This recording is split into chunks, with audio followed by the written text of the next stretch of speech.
An avid sport fisherman, Joe Bianco, tends to spend extended time out at sea. This, however, can be detrimental to his wife Barbara, who has not fully acquired her sea legs. It's a full moon, hot August night, 3 o'clock in the morning, and things are shutting off on me on a rough sea, and we're trying to catch a big fish.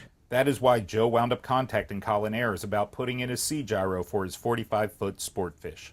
People who do not spend much time on the water are more prone to seasickness than the average sailor. I'm going to put this Sea Gyro in.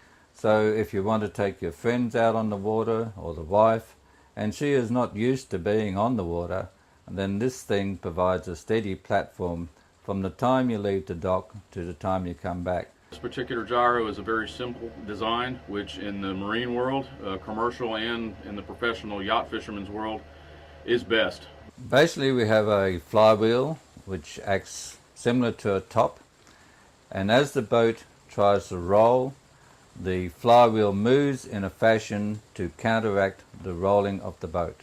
The system is designed to run in most sea states, and the seas around the area of Pensacola are good for this type of system.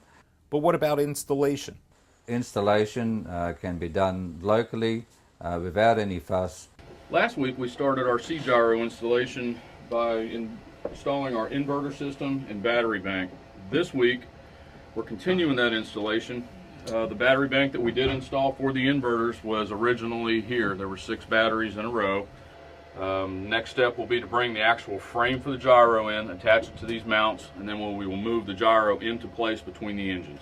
It's nicely located between the 2 motors and sitting on the bearers that the motors sit on, so it's a very strong location. Weight-wise is probably the only issue.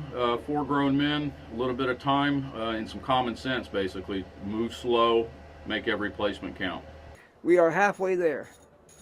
Halfway. Halfway. The other half is when Colin turns the switch and it rotates. We're getting close. We'll be done with this part. We'll be waiting on John. And the motors are turning and the gyro is starting to spin. So far it's been successful. The equipment is generally a roll accelerometer coupled to a computer, and that measures the roll when the gyro is off and when the gyro is on. But if a client doesn't want to go through that expense, he can test the rolling at dockside, and a very convenient way is to have a few people, 2 people, roll the boat at dockside with slack lines and see how much it rolls, just a general visual. Just on the basic test, it was very difficult to rock that boat just by hand. You could definitely tell a noticeable difference at the 2,500 RPM to the 3,600 and to the 5,000 RPM, which I believe is the max RPM for it. I couldn't hardly move it. I couldn't move it.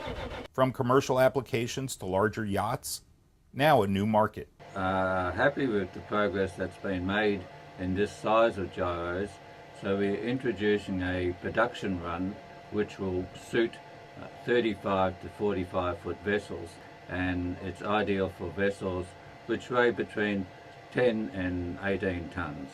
It's impressive. It works.